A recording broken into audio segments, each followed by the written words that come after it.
everybody. We want to welcome you to Love and Church. We're kicking Bible study here tonight as we carry up for another cited study of the Bible here. We're in the book of Numbers. And for those of you who have not been with us or maybe listening at this recording some other way than live, we started from the book of Genesis, and our approach to read the Bible so that we can understand what's in the Bible.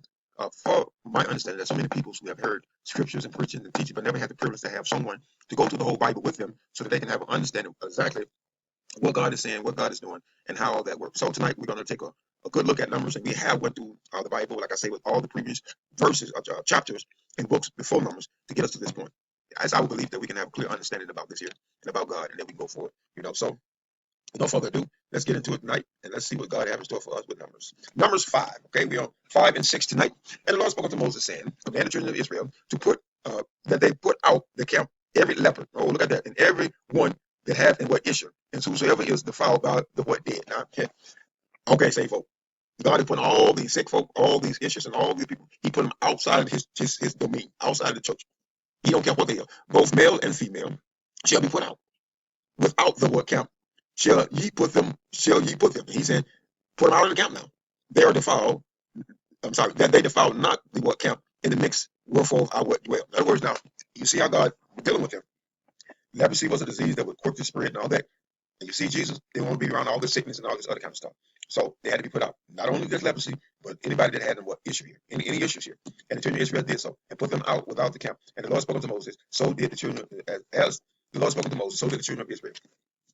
And the Lord said unto Moses, saying, speak unto the children of Israel, when a man or a woman have committed any sin, that man commit to do a trespass against the Lord. I mean, go against the word or go against what God is teaching them. And that person is what guilty. Now, God said, if you commit a sin, I don't care who you is, I don't care how anointed you is, I don't care how saved you is what guilty. Then they shall confess their what sin. Listen to what he said. If you did something, the first thing that God needs you to do is recognize what you did wrong. You're guilty, and now you must confess what you're guilty of. Thou shalt confess thy sin, which I have done. And he shall recompense his trespasses with the principal thereof, and add unto it a fifth part thereof, and to give it unto him against whom he hath what trespass. Boy, if that rule applied today, I'd be rich. I'd just be rich for being a pastor alone. In other words, what God is saying now, God did not put up, and he still is not putting up with all these misdeeds that we think that we have forgiveness for and all this other kind of stuff. So if you stole something from a person, God expects you to give back whatever you stole and then add a fifth part to it, or add, 5% to that. That's how you expect when you do it. Okay? So now he's been very plain about this. If you stole something, and you get caught, you're supposed to give them double. These are the rules of God. And so we think that our sins have no value. Oh, God just forgave me. It's on the blood of Jesus. Okay? But Jesus was trying to teach them respect. Say, you're going to recompense that sin by doing whatever you need to do. And if a man have no kinsman, to recompense the trespasses against you. In other words, if a person died and you trespass against that man, then you're supposed to find his kinsman. But if you have no kinsman, let the trespass be reconciled unto the Lord. And so now Jesus did not let them go with the trespass. If you can't bless the person, then you got to bring it to me, even unto the what priest. So you see, when Jesus said, when you recompense him, you have to bring it to the priest. Besides the ram of atonement, he said, besides the ram of atonement, whereby the atonement shall be what made for what him. You see, you got to bring that payment. Did not rest if a man's died, then you bring it to the what church here. Okay. And every offering of all the holy things of the children of Israel, which they bring unto the what priest, shall be what heals. And so all the things that they bring to the priest shall be what heals. And every man a hollow thing shall be what heals. Whatsoever any man give to the priest, it shall be what heals. See? And the Lord spoke unto Moses, saying, so how God set this up here, he set it up so when he set up his church, his government, and he had a way of collecting so that his mission can go forward here. This is why we say the tithe, but God was so beyond the tithe. Israel had to do more than just a tithe. See? So speak unto the children of Israel again, when the Lord said unto Moses, and say unto them, if any man wife go aside, meaning she cheat on that man, and commit a trespass against him. Now God's going to tell you how to deal with this trespass. And a man lie with her carnally, meaning that you lying with somebody that belongs to somebody else. That's carnal. Okay? And it shall be hidden from his eyes of her husband, and kept close. And she be what defiled. Now I'm telling you, she are defiled by doing this sin if she do so. And there be no witness against them. Nobody see it. She thought she got away with it. But guess who looking? God. Neither shall she be taken with the matter. So you can't do nothing with her if nobody's seen it. Okay? Now look what he said in 14. And the spirit of jealousy come upon what him, that means the husband, and he be what jealous of his wife. In other words, if he get a sick cyst inside of this woman that did something, and she be what defiled, and the spirit of jealousy come upon what him, and he be what jealous of his wife again, she shall not be what be defiled here. Okay? In other words, he ain't got no proof, so he can't do anything to that woman without having proof. It's not like God would. So God had to put something in place for this happen. And then shall the man bring his wife unto the what priest, and she shall what bring her offering, and he shall bring her offering with her, a 10 part of a omen of what barley meal, and he shall pour no oil upon it, nor frankincense. Why? Why? because this offering is a jealous offering. It's a memorial of iniquity. Here's what it says: for it is an offering of jealousy, a offering of a memorial, bringing iniquity to his what remembrance. And so when you come before God, God already saw that she had sinned, but you have to understand Jesus in his heart had pretty much forgiven this woman. So when you bring that sin back up to God, he got to deal with it. And so that way you didn't put this free smelling oil on it. So when they burn that meat, that incense goes up before God. He didn't want that. Why? Because this has something to do with sin. Sin don't have a sweet odor, sweet odor to God. And the priest shall bring her what near, and set her before the what Lord. And the priest shall take the holy water in a earthly vessel, and of the dust that is in the floor of the tabernacle. In this church, the priest shall what take it and put it into the what water. And the priest shall set the water before the Lord. They'll set the woman before the Lord and uncover the woman's head and put the what offering of memorial in her what hand, which is a what jealous offering. And the priest shall have in his hand the bitter water. That's the water that he mixed in the floor that causes the what curse. Okay. And the priest shall charge her by an oath and say unto her, said the woman, if no man have lain with thee, and if thou hast not gone aside to uncleanness with another instead of thy wet husband, be thou free from this bitter water that causes the curse. But if thou have gone aside unto another instead of thy wet husband, and if thou be what defiled, the same man who lain with thee beside thy husband, and the priest shall charge the woman with an oath of the cursing. And the priest shall say unto the woman, the Lord maketh thee a curse and a what oath unto thy what people. And when the Lord do make it thou what thigh to what rot, and thy belly to what swell. And this water that causes the curse shall go unto thy what belly, and take thy what belly, and to make thy belly swell, and thy thighs to rot. And the woman shall say, Amen and Amen. So now that's the whole ceremony that they had to perform to see if this woman guilty or not. Because remember, if the husband didn't see nothing, he got a feeling inside. I wonder how he got that feeling inside. I wonder what spirit is causing him to see this here. And so they had to go through all this. The woman had to see all this, and she had to drink his water. Okay. And the priest shall write this curse into the book, and he shall what blot them out with the what bitter water.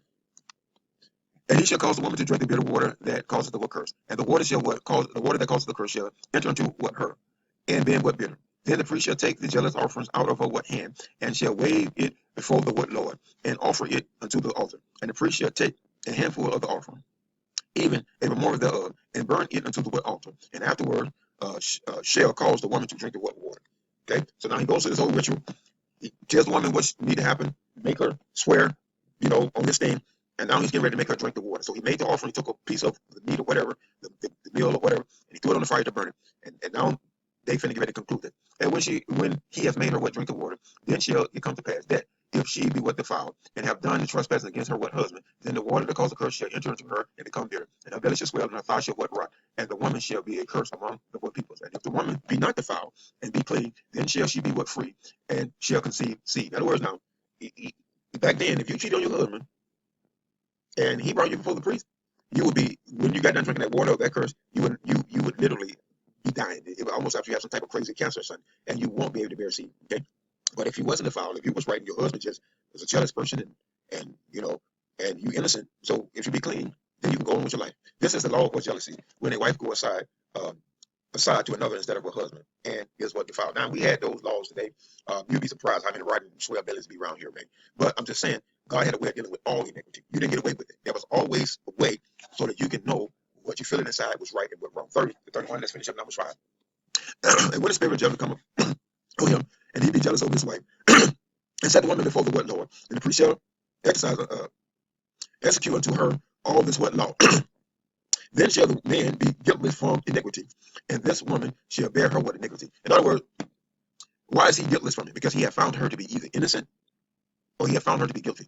Okay, so to charge this woman without knowing it before God is iniquity.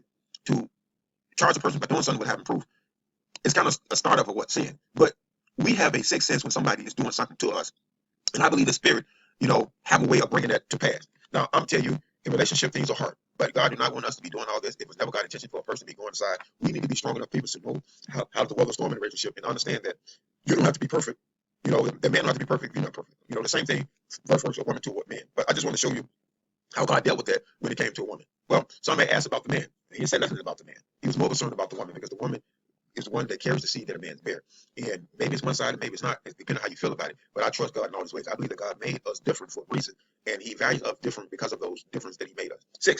Number 6. And the Lord spoke to Moses saying, speak unto the children of Israel and say unto them, when either man or woman shall separate themselves to vow a vow of a what? Nazarene, Nazarene, to separate themselves unto the Lord. Now, this Nazarene vow, it goes between a man or a woman. It doesn't matter who make this vow. So what is that vow? It's when you promise to give God a type of service with a certain amount of what time. Okay. And God is saying, when you make this vow to me to be my servant as if the priest was, okay, that's a Nazarene, excuse me, a vow here. Thou shalt separate himself from wine and strong drink. So, in the service of God, and I'm doing something for God. I am not allowed, this Nazarene verse here, I am not to do wine nor strong drink.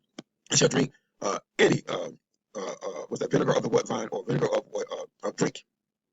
Neither shall he what drink any liquor of what grape or eat the moisture wine or what dry. In other words, whatever you had going, God didn't want them to do nothing with this grape. Why? Well, the grape was kind of sort of how Adam and sort of how Noah got in trouble. Jesus said, if you make a vow to me, I need you to be clean and clear so you can carry it out. Okay. That's what I say. All the day with the separation shall be what he shall eat nothing that is made of the vine tree, nor the kernel of his what husk. So Jesus said he want us to have nothing to do with his vine when you're making the Nazareth vow.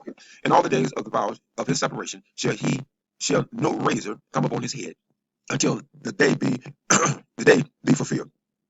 And the in thee which he separated himself unto the Lord, he shall be what holy. In other words, when you make this vow before God, this Nazareth vow, you are standing before God as a what priest. This is why you don't want you drunk, you don't want this nothing. You should be holy. And ye shall let the locks of your hair of your head what grow. In other words, you're all natural, right? You're holy. What is it about God with it with not cutting your hair and all this wonderful stuff? So when you make this vow, he's telling you, when you make this vow to me, you as a priest, you're holy. All the days of separation, all the days that he separated himself unto the Lord shall the Lord he shall come, not come at no dead bodies. In other words, you couldn't drink strict wine. He didn't want you to eat anything of the grape, or nothing that had to do with that grape. Okay, you couldn't shave your head, and you couldn't deal with dead bodies. See, he shall not make himself unclean for his father, for his mother, for his brother, or for his sister when they die. So in other words, even if they die, you better not come on a dead body. Why? Because you are as Aaron, you are holy priest unto God at that moment. Because the consecration of his God is upon his head. See, this is what it's amazing to me why the pastors these days don't preach about vows. Here's a vow that I can separate from my God, and he will treat me like a priest. Okay, all the days of his separation, he is holy unto the Lord. And God is telling you, okay, you can't drink, eat anything of the vine, don't touch their bodies. Okay, what's the other one? Don't shave your head. All right. If any man die very suddenly by him, okay, and he have defiled the head of his consecration, then he shall what shave his what head in the day of his what cleanness. Unto 7 days shall he what shave it. So all of a sudden, you sit there and somebody died before you, then that vow is broken. This is how strict this vow was. And on the 8th day, he shall bring two turtle doves or two young pigeons unto the priest at the door of the tabernacle congregation. And the priest shall offer the one for a sin offering, and the other for a burnt offering, to make an atonement for him. For that he sinned by the what dead. He shall hollow his head at the same day. That when you bring that offering, that's when you're going to shave. And he shall consecrate himself unto the Lord the day of his separation. And he shall bring the lamb in the first year of a trespass offering. Why? Because he made a deal with God, he broke it, so he trespassed. So now God got to give recompense for the trespass. So now he bring the lamb because the lamb represents the trespass offering. But the day that was before shall be what lost. And all the time you done your service, you got to start over because his separation was defiled. In other words, you got to start all over. And this is the law of the Nazareth. When the day of his separation be what fulfilled, he shall be brought unto the door of the tabernacle of congregation, and he shall offer his what offering unto the Lord, one lamb the first year without blemish for a what burnt offering, and one lamb and a evil and one evil lamb or evil lamb for the first year without blemish for a what sin offering, and one ram without blemish for a what peace offering. So here's all the different offerings um, that took place when you mess up. And a basket of unleavened bread, a cake of fine flour mingled with oil, and a wafer of unclean bread anointed with oil, and the meat offering, and a what drink offering. And the priest shall bring them before the Lord, and shall offer his sin offering and his what burnt offering. And he shall offer the ram for a sacrifice of peace offering to the Lord, and the basket of unleavened bread, and the priest shall offer unto also his what meat offering and his drink offering. Excuse me. And the Nazarene shall shave his head of his separation at the door of the tabernacle congregation, and shall take his hair of his head of his separation, and put it up on the fire, which under the sacrifice of the peace offering. And the priest shall take the southern shoulder of the ram, and one unleavened cake out of the basket, and one unleavened wafer, and shall put them unto the head. Put them unto the hands of the Nazarene after after the hair of his separation be what? Shaven. And she shall away them for what away also before the Lord. This is holy for the what priest. With the what wave, what breast and the hewn shoulder. After that, the Nazarene may what drink wine. So now, once he completed his vow, and let's say something didn't die or all this other kind of stuff, he still has to shave his head once the separation is over. And they offer his hair as a what burnt sacrifice. And now he can go back and continue to do the things that he had done. So after all that, he can go back there. Excuse me. This is the Lord Nazarene who has what vow of his offering unto the Lord for his separation. Besides that his hand shall what get according to the vow which he would vow. So he must do after the law of separation. The Lord spoke to Moses, saying, Speak unto Aaron and to his sons. On this wise ye shall bless the children of Israel, saying unto them, The Lord bless thee, the Lord keep thee, and the Lord maketh his face shine before thee, and be glorious unto thee. And the Lord lift up his countenance unto thee, and give thee what peace. And the Lord shall put my name unto the children of Israel, and they shall put my name to the children of Israel, and I will bless them. All right, that's chapter 5 and chapter 6 here. Pretty much cut it right here. That was two things that God brought out. The if we want to go aside and the Nazareth vow that you vow. So when we enter into a vow with God, we are to follow the contract of the particular vow there, and we have to complete it. And if we don't complete that vow, then that you got to start all the way back over. Go clean yourself, cut your hair, and start over. If you complete your vow, you make your offerings. Whatever is done at the end, God receive it. You get the blessing that you wanted, and you move on here. So if you like what you hear, you'll go to LebanonChurchWorkkeeping.org. Again, that is LebanonChurchWorkkeeping.org. Go to our live broadcast tab, please select on our Bible study selection. Drop down menu will appear. Join our Bible study community. You get tons of access, videos, and teaching like you see here. You also get a link to go live. May God bless you and forever keep you in care. This is Pastor Bishop. Maybe signing off as we get ready to go live.